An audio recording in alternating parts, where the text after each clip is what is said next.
বন্ধুরা, আজ আমাদের অ্যানিভার্সারি। স্পেশাল মেনু আমাদের এই অ্যানিভার্সারি স্পেশাল মেনু আমার ওয়াইফ বানিয়েছেন। ইলিশ মাছ,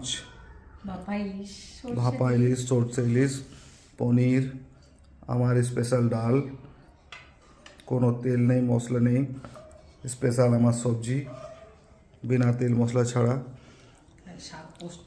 শাক পোস্ত, গাজর কেটে রেখেছি স্যালাদের জন্য। এই হলো স্পেশাল মেনু।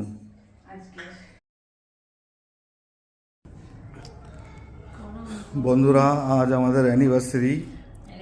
স্পেশাল মেনু আমাদের এই অ্যানিভার্সারি স্পেশাল মেনু আমার ওয়াইফ বানিয়েছেন। ইলিশ মাছ, ভাপা ইলিশ, সরষে ইলিশ, পনির, আমার স্পেশাল ডাল, কোনো তেল নেই, মশলা নেই, স্পেশাল আমার সবজি বিনা তেল মশলা ছাড়া, শাক পোস্ত, গাজর কেটে রেখেছি স্যালাদের জন্য। এই হলো স্পেশাল মেনু।